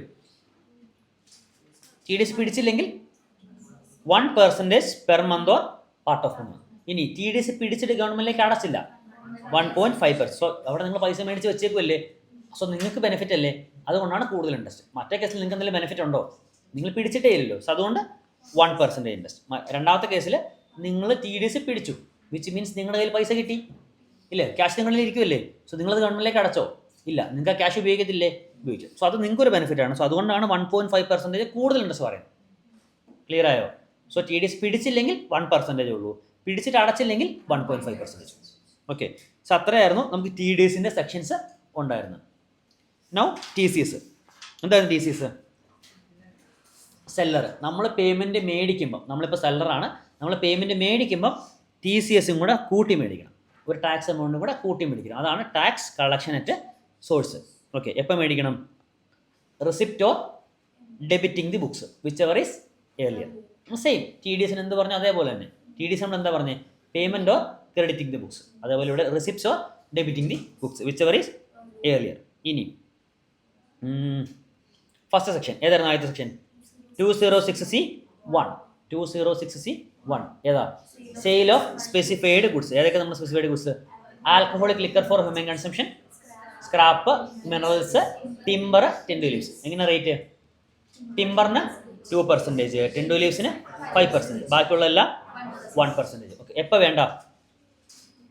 ഇത് നിങ്ങളുടെ പേഴ്സണൽ കൺസപ്ഷനാണ് അവർ മേടിക്കുന്നുണ്ടെങ്കിൽ വേണ്ട.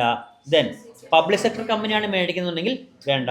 Then central government, state government, embassy പോലുള്ള ആൾക്കാരാണ് മേടിക്കുന്നുണ്ടെങ്കിലും വേണ്ട. ക്ലിയർ ആണോ? ഓക്കെ, ഇനി അതായത് 206C1. ഇനി ഒരു കാര്യം കൂടെ പറഞ്ഞു. എന്തായിരുന്നു? ഈ പറയുന്ന ഗുഡ്സ് ഈ പർപ്പസിനൊന്നും അല്ല മേടിക്കുന്നത്, പകരം എന്തിനാണ് മേടിക്കുന്നത്? Manufacturing, production or power generation. Manufacturing, production or power generation. അങ്ങനെയാണെങ്കിലോ അന്നാലും നിങ്ങൾ TCS മേടിക്കണം. എന്നാലും നിങ്ങൾ TCS മേടിക്കണം. പകരം എന്ത് മേടിക്കണം? അവരുടെ കയ്യിൽ നിന്ന് ഒരു ഡിക്ലറേഷൻ മേടിക്കണം, ഈ ഗുഡ്സ് ഇന്ന പർപ്പസിനാണ് ഉപയോഗിക്കുന്നത്. ആ ഡിക്ലറേഷൻ മേടിച്ചാൽ നിങ്ങൾ എന്ത് ചെയ്യേണ്ട ആവശ്യമില്ല, TCS കളക്ട് ചെയ്യേണ്ട ആവശ്യം. Okay, then 206C1C. എന്തായിരുന്നു 1C? Lease or licence. ആരായിരിക്കും? അതർ ദാൻ പബ്ലിക് സെക്ടർ കമ്പനിക്ക് കൊടുത്താലേ എന്ത് വരുള്ളൂ? TCS വരുള്ളൂ. എത്ര ശതമാനം? 2%. എന്തിൻ്റെയൊക്കെ ലീസ് ലൈസൻസോ? Parking lot, toll plaza, mine, quarry. Parking lot, toll plaza, mine, quarry. എത്ര ശതമാനം വരും ഇൻട്രസ്റ്റ്? 2%. ഓക്കെ, അത് ക്ലിയർ ആയോ? നോ 206C 1F എന്തൊക്കെയാ? സെയിൽ ഓഫ് മോട്ടോർ വെഹിക്കിളും ലക്ഷറി ഗുഡ്സ്. അങ്ങനെ തന്നെ നിങ്ങൾ പഠിച്ചു. നോട്ടിഫൈഡ് ഗുഡ്സ് എന്ന് പഠിക്കണ്ട, ലക്ഷറി ഗുഡ്സ് എന്ന് പഠിച്ചോ. ഇല്ലേ? അവിടെ സൺഗ്ലാസ് ഒക്കെ ആരെങ്കിലും 10 ലക്ഷം രൂപയ്ക്ക് മേലെ മേടിക്കുമോ? ഇല്ല. മേടിക്കുന്നുണ്ടെങ്കിൽ നമ്മൾ അൾട്രാ റിച്ച് ആയിരിക്കും. സോ സെയിൽ ഓഫ് മോട്ടോർ വെഹിക്കിളും ഉണ്ട്, പ്ലസ് ലക്ഷറി ഗുഡ്സും ഉണ്ട്. ഓക്കെ, എത്ര ലിമിറ്റ്? എത്ര എമൗണ്ടിന് മേലെ പോയാലേ TCS വരുള്ളൂ? 10 ലക്ഷം രൂപ. ഓക്കെ, വണ്ടിയുടെ വാല്യൂ 10 ലക്ഷം രൂപ, അല്ലെങ്കിൽ ലക്ഷറി ഗുഡ്സിൻ്റെ വാല്യൂ 10 ലക്ഷം രൂപ. ഏതാ? അഗ്രിഗേറ്റ് ആണോ അത് സിംഗിൾ ട്രാൻസാക്ഷൻ ആണോ? Single transaction. ഓരോ ട്രാൻസാക്ഷനും 10 ലക്ഷം രൂപ എക്സീഡ് ചെയ്താൽ എന്ത് വരുള്ളൂ? TCS വരുള്ളൂ. ഇപ്പം നിങ്ങൾ ഒരു 8 ലക്ഷം രൂപയുടെ 10 വണ്ടി മേടിച്ചു, 8 ലക്ഷം രൂപയുടെ 10 വണ്ടി മേടിച്ചു, TCS വരുമോ ഇല്ലയോ? TCS വരില്ല. എന്തുകൊണ്ടാ? ഒരു വണ്ടി പോലും 10 ലക്ഷം രൂപ എക്സീഡ് ചെയ്തിട്ടില്ല. ഓക്കെ, ദെൻ എത്ര ശതമാനം റേറ്റ്? 1%. ആർക്കാണെങ്കിൽ വേണ്ട? മേടിക്കുന്നത് പബ്ലിക് സെക്ടർ കമ്പനിയാണ് മേടിക്കുന്നുണ്ടെങ്കിൽ എന്ത് വേണ്ട? TCS പിടിക്കണ്ട. പിന്നെ കാറ് എന്തേ ഉള്ളൂ?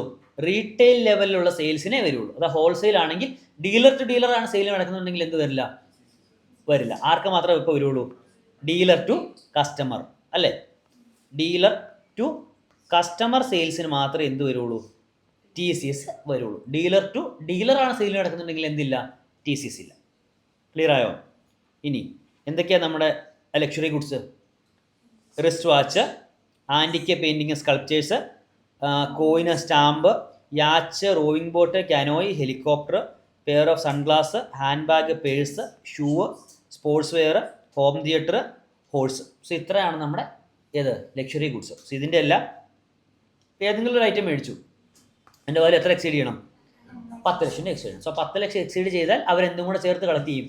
TCSും കൂടെ ചേർത്ത് കളക്ട് ചെയ്യും. ഓക്കെ, അതായിരുന്നു 206C. ഏതാ section? 1F. 206C 1F. No അടുത്ത സെക്ഷൻ 1G ലാസ്റ്റ്. ഏതാ? Remittance of foreign exchange. നിങ്ങൾ ഇന്ത്യക്ക് വെളിയിലേക്ക് പൈസ അയച്ചു. ഇന്ത്യക്ക് വെളിയിലേക്ക് പൈസ അയച്ചു. എങ്ങനെയാണ് അയക്കുന്നത്? ഫസ്റ്റ് നിങ്ങൾ അയക്കുന്നത് ഓതറൈസ്ഡ് ഡീലർ വഴി. ഏത് സ്കീം വഴി? RBIയുടെ LRS സ്കീം വഴി. Liberalised remittance scheme. അതാണ് LRS. എത്ര എമൗണ്ടിന് മേലെ അയച്ചു? 10 ലക്ഷത്തിന് മേലെ അയച്ചു. സോ 10 താഴെ ആണെങ്കിലോ എന്തില്ല? TCS ഇല്ല. 10ന് മേലെ അയച്ചാൽ എന്ത് വരുള്ളൂ? TCS വരുള്ളൂ. ഓക്കെ, ഇനി എത്ര റേറ്റ്? എഡ്യൂക്കേഷൻ ഓർ മെഡിക്കൽ എത്ര ശതമാനം വരും? 5%. സോ എഡ്യൂക്കേഷൻ പർപ്പസിനോ മെഡിക്കൽ പർപ്പസിനോ ആണ് നിങ്ങൾ അയക്കുന്നുണ്ടെങ്കിൽ എത്ര ശതമാനം TCS വരുള്ളൂ? 5%. ഏത് എമൗണ്ടിന് മേലെ? In excess of 10 lakh. 10 ലക്ഷത്തിന് എക്സസ് എമൗണ്ടിനെ വരുള്ളൂ. ഫസ്റ്റ് 10 lakhന് എന്തായാലും എന്തില്ല? TCS ഇല്ല. സോ അതിന് മേലെയുള്ള എമൗണ്ടിന് മാത്രമേ TCS വരുള്ളൂ. ദെൻ അതർ പർപ്പസ് ആണെങ്കിൽ 20%. അതും ഏതാ? In X of 10 lakh. ഇപ്പോൾ 15 ലക്ഷം രൂപ ഉണ്ടെങ്കിൽ ഏതിനെ വരുള്ളൂ? 5 ലക്ഷം രൂപയ്ക്ക് വരുള്ളൂ. ഓക്കെ, നോ ഇനി OTPP ആണ്. Seller of overseas tour programme package. Overseas tour programme പാക്കേജിന് സെല്ലറാണ്. അങ്ങനെയാണ് എത്ര വരും? അപ് ടു 10 lakh ആണെങ്കിൽ 5%. 10 lakh എബോ ആണെങ്കിൽ ആദ്യത്തെ 10 ലക്ഷത്തിന് 5%. എക്സസ് ഉള്ള എമൗണ്ടിന് 20%. സ്ലാബ് ലിമിറ്റ് ടൈപ്പാണ് വരിക. ഓക്കെ, സ്ലാബ് ലിമിറ്റ് ടൈപ്പാണ് വരിക. അത് ക്ലിയർ ആണോ? Okay, India. ഓക്കെ, ഇനി പിന്നെ നോക്കണ്ടേ, നിങ്ങൾ പുറത്തേക്ക് പൈസ അയച്ച് എങ്ങനെയാണ് പൈസ എടുത്തയച്ചേ? എഡ്യൂക്കേഷൻ ലോൺ എടുത്തിട്ടാണ് എഡ്യൂക്കേഷൻ പർപ്പസിന് അയക്കുന്നത്. സോ അങ്ങനെയാണെങ്കിൽ എന്തില്ല? TCS ഇല്ല. അവിടെ 10 ലക്ഷം എക്സീഡ് ചെയ്താൽ എന്ത് വരില്ല? TCS വരില്ല. ഓക്കെ, ക്ലിയർ ആയോ? സോ ഇതായിരുന്നു 206C 1G. ഇനി നമ്മൾ എന്താ കുറച്ച് കോമൺ പോയിന്റ്സ് പറഞ്ഞേ. 206CC. 206CC. നമ്മൾ 206AA പറഞ്ഞില്ലേ? എന്തായിരുന്നു?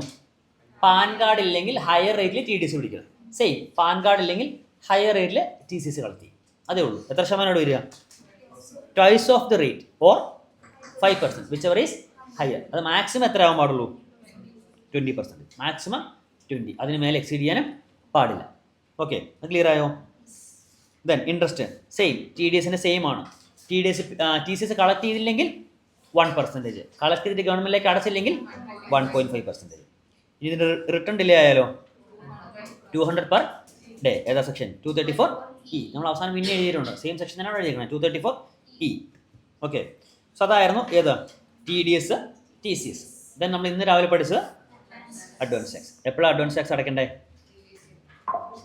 ഓക്കെ, എന്താ കണ്ടീഷൻ? നമ്മുടെ ലയബിലിറ്റി ലെസ് ദാൻ 10,000 ആണെങ്കിൽ വേണ്ട. സോ അപ്പോൾ മോർ ദാൻ 10,000 ആണെങ്കിൽ വേണം. പിന്നെ നിങ്ങൾ ആരും ആവാൻ പാടില്ല. Resident senior citizen having income not having income under PGP അവരും അടയ്ക്കേണ്ട ആവശ്യമില്ല. സോ നിങ്ങൾ ലയബിലിറ്റി 10,000 താഴെയാണ്, അല്ലെങ്കിൽ നിങ്ങൾ റെസിഡന്റ് സീനിയർ സിറ്റിസൺ ആണ്, PGPയിൽ ഇൻകം ഇല്ല. സോ അങ്ങാണെങ്കിൽ എന്ത് വേണ്ട? അഡ്വാൻസ് ടാക്സ് വേണ്ട. ഓക്കെ, ഇനി എങ്ങനെയാണ് അഡ്വാൻസ് ടാക്സ് അടയ്ക്കേണ്ടത്? എത്ര എമൗണ്ട് വേണം? Q1 50, Q2 45, Q3 75, Q4 100. ഇനി അടച്ചില്ലെങ്കിൽ എന്ത് സംഭവിക്കും? ഇൻട്രസ്റ്റ് വരും. ഏതാ സെക്ഷൻ? 234. അഡ്വാൻസ് ടാക്സ് ഈ ക്വാർട്ടർ ഡിലേ ആയാൽ C, advance tax totally delay ആയാൽ B. എന്താ 234A? റിട്ടേൺ ഡിലേ ആയാൽ 234A. ഓക്കെ, സോ ഇത് ആർക്കുള്ള ഡ്യൂ ഡേറ്റ്സാ? നോർമലി ആളുകൾക്കുള്ള ഡ്യൂ ഡേറ്റാ. ആർക്കാ സിംഗിൾ ഡ്യൂ ഡേറ്റ് ഉള്ളത്? പ്രസന്റ് ഓപ്റ്റ് ചെയ്ത് ആരൊക്കെയാ? 44 AD അല്ലെങ്കിൽ ADA. 44 AD അല്ലെങ്കിൽ ADA അത് ഓപ്റ്റ് ചെയ്താൽ അവർക്ക് ഏത് ഡ്യൂ ഡേറ്റേ ഉള്ളൂ? 15th മാർച്ചേ ഉള്ളൂ. എന്തടച്ചാൽ മതി? 100% അടച്ചാൽ മതി. ഓക്കെ, ഇനി ഏക്കില്ല, AD ADA മാത്രമേ ഉള്ളൂ, ഇല്ല. ഓക്കെ, AE ഇവിടെ ഇല്ല, ADയും ADAയും മാത്രമേ ഉള്ളൂ. ഓക്കെ, ഇനി ഇൻട്രസ്റ്റ് 234A എങ്ങനെ ഇൻട്രസ്റ്റ് വരിക? റിട്ടേൺ ഡിലേ ആയ. അവിടെ എന്താ ശ്രദ്ധിക്കേണ്ട കാര്യം? 1st April റിമൈനിങ് എമൗണ്ടിനാണ് നിങ്ങൾ TDS അടയ്ക്കേണ്ടത്, ഇൻട്രസ്റ്റ് അടയ്ക്കേണ്ടത്. 1st April എത്ര എമൗണ്ട് ആണോ നിങ്ങൾക്ക് ഔട്ട്സ്റ്റാൻഡിങ്, ആ എമൗണ്ടിന് വേണം ഇൻട്രസ്റ്റ് അടയ്ക്കാൻ. നിങ്ങളുടെ റിട്ടേൺ ഫയൽ ചെയ്യുമ്പോഴുള്ള ഔട്ട്സ്റ്റാൻഡിങ് എമൗണ്ട് അല്ല, 1st April outstanding amount. May be അത് കഴിഞ്ഞിട്ട് നിങ്ങൾ പൈസ അടച്ചിട്ടുണ്ടാവും, അത് കണക്കാക്കില്ല. ഓക്കെ, 1st April നിങ്ങൾക്ക് എത്ര എമൗണ്ട് ഉണ്ടോ ആ എമൗണ്ടിൻ്റെ മേലെ വേണം എന്ത് കമ്പ്യൂട്ട് ചെയ്യാൻ? ഇൻട്രസ്റ്റ് കമ്പ്യൂട്ട് ചെയ്യാൻ. എത്ര rate? 1% per month or part of the month. Then 234B ഏതാ? Total advance tax short payment വന്നാൽ. സോ എന്ന് സ്റ്റാർട്ട് ആവുള്ളൂ? 1st April സ്റ്റാർട്ട് ആവുള്ളൂ. ഓക്കെ, 1st April തൊട്ട് നിങ്ങൾ എന്നാണോ ആക്ച്വലി അഡ്വാൻസ് ടാക്സ് അടയ്ക്കുന്നത് അതുവരെയുള്ള ഇൻട്രസ്റ്റ് വരും. എങ്ങനെ rate? 1% per month or part of the month. Then 234C അത് എപ്പോൾ വരില്ല? B. നിങ്ങൾ 90% അതിൽ കൂടുതലോ അഡ്വാൻസ് ടാക്സ് അടച്ചിട്ടുണ്ടെങ്കിൽ എന്ത് വരില്ല? 234B വരില്ല. No 234C. എപ്പോഴും 234C വരിക? നമ്മൾ ക്വാർട്ടർലി പേയ്മെൻറ്റ് ഷോർട്ടായി അല്ലെങ്കിൽ അത് ഡിലേ ആയി. സോ അപ്പോഴാണ് 234C വരിക. എങ്ങനെ റേറ്റ്? Q1 ഷോർട്ട് പേയ്മെൻറ്റിന് 3%, Q2 ഷോർട്ട് പേയ്മെൻറ്റിന് 3%. നിങ്ങൾ അങ്ങനെ പഠിച്ചാൽ മതി. ഈ കാര്യം ഒന്നും ഓർക്കണ്ട. ഇത് ഷോർട്ട് പേയ്മെൻ്റ് അല്ലേ? നിങ്ങൾ വേണ്ട എമൗണ്ട് മൈനസ് നിങ്ങൾ അടച്ച എമൗണ്ട്, അതാണ് നമ്മൾ short payment. So Q1 short പേയ്മെൻറ്റിന് 3%, Q2 ഷോർട്ട് പേയ്മെൻറ്റിന് 3%, Q3 ഷോർട്ട് പേയ്മെൻറ്റിന് 3%, ലാസ്റ്റ് ഷോർട്ട് പേയ്മെൻറ്റിന് 1%. എല്ലാത്തിനും 3 വെച്ച് മൾട്ടിപ്ലൈ ചെയ്ത് വെക്കരുത്. ലാസ്റ്റ് ഷോർട്ട് പേയ്മെൻറ്റ് എത്രയേ ഉള്ളൂ? 1% ഉള്ളൂ. പിന്നെ എപ്പം ഈ 234C ആപ്ലിക്കബിൾ ആവില്ല? ആദ്യത്തെ 2 ക്വാർട്ടറിൽ 15 വേണ്ടടുത്ത് 12 അടച്ചു, 45 വേണ്ടടുത്ത് 36 അടച്ചു. സോ ആ 2 കേസിൽ എന്ത് വരില്ല? 234Cക്ക് Q1 Q2 വരില്ല. Q3 നിങ്ങൾ ഷോർട്ട് ആണെങ്കിൽ അതിന് വരും, Q4 ഷോർട്ട് ആണെങ്കിൽ അതിന് വരും. ക്ലിയർ ആയോ? ഇനി പിന്നെ 234C ആപ്ലിക്കബിൾ അല്ലാത്ത കേസുകൾ ഏതൊക്കെയാണ്? Capital gain, cash income, first time BGP income, dividend income. ഇതിനൊക്കെ എപ്പോൾ അടച്ചു തുടങ്ങിയാൽ മതി? ഏത് ക്വാർട്ടറിലാണ് നിങ്ങൾക്ക് ഈ ഇൻകം ജനറേറ്റ് ആവുന്നത്? ഇത് നമുക്ക് ആൻറ്റിസിപ്പേറ്റ് ചെയ്യാൻ പറ്റാത്ത ഇൻകം ആണ്. സോ ഏത് ക്വാർട്ടറിലാണോ ഈ ഇൻകം ജനറേറ്റ് ആവുന്നത് അന്ന് തൊട്ട് അല്ലെങ്കിൽ ആ ക്വാർട്ടർ തൊട്ട് നിങ്ങൾ അടച്ചു തുടങ്ങിയാൽ മതി. ഓക്കെ, ക്ലിയർ ആയോ? ഇനി നെക്സ്റ്റ് 234E. എന്താ 234E? നേരത്തെ പറഞ്ഞല്ലോ ഓൾറെഡി. ഡിലേ ആവുന്നതിനുള്ള പേയ്മെൻറ്റ് എത്ര വന്നു? 200 പെർ ഡേ. TDSൻ്റെയോ TCSൻ്റെയോ രണ്ടിൻ്റെ സെയിമാണ്. TDSൻ്റെ റിട്ടേണോ TCSൻ്റെ റിട്ടേണോ നിങ്ങൾ ഫയൽ ചെയ്യാൻ ഡിലേ ആയി, നിങ്ങൾക്ക് എന്ത് പെനാൽറ്റി വരും? 234E 200 പെർ ഡേ ഫൈൻ വരും. ദെൻ 234F ഏതാ? നിങ്ങൾ റിട്ടേൺ ഫയൽ ചെയ്യാൻ ഡിലേ ആയി. ഏത് റിട്ടേൺ? നിങ്ങളുടെ ഓൺ ഇൻകം ടാക്സ് റിട്ടേൺ, നിങ്ങളുടെ സ്വന്തം ഇൻകം ടാക്സ് റിട്ടേൺ ഫയൽ ചെയ്യാൻ ഡിലേ ആയി. എന്ത് വരും? 234F ഇൻട്രസ്റ്റ് വരും അല്ലേ? 234F ലേറ്റ് ഫീ വരും. ഇൻട്രസ്റ്റ് അല്ല, ലേറ്റ് ഫീ വരും. എത്ര എമൗണ്ട് വരും? 5,000. 234F പ്രകാരം 5,000 വരും. ഓക്കെ, ദെൻ 5 ലക്ഷത്തിൽ താഴെയാണെങ്കിൽ നിങ്ങൾ ടോട്ടൽ ഇൻകം 5 ലക്ഷത്തിൽ താഴെയാണെങ്കിൽ എത്ര എമൗണ്ട് വരും? അത് 1,000 ആയിട്ട് മാറും. ദെൻ ലാസ്റ്റ് പഠിച്ച 234H. ഏതാ 234H? ആധാറും പാനും ലിങ്ക് ചെയ്യാൻ ഡിലേ ആയി. ആധാറും പാനും ലിങ്ക് ചെയ്തിട്ടില്ല. സോ അങ്ങനെയാണെങ്കിൽ നിങ്ങൾക്ക് എന്ത് വരും? 1,000 rupees ഫൈൻ വരും. നിങ്ങൾ ഈ 500 കേസ് പഠിക്കണ്ട, ഈ 1,000 മാത്രം ഓർത്ത് വെച്ചാൽ മതി. ക്ലിയർ ആയോ? സോ ഇത്രയായിരുന്നു നമ്മൾ എവിടെ പഠിച്ചത്? TDS, TCS, advance. ഓക്കെ, അത് ക്ലിയർ ആണോ? എന്നാൽ ക്വസ്റ്റ്യൻ എടുത്തേ. നമ്മൾ ഇന്നലെ സ്റ്റഡി മെറ്റിലെ ക്വസ്റ്റ്യൻസ് മാത്രമല്ലേ ചെയ്തു പോയുള്ളൂ. നിങ്ങൾ 1-2 പാസ്റ്റ് എക്സാം ക്വസ്റ്റ്യൻസ് ആണ്.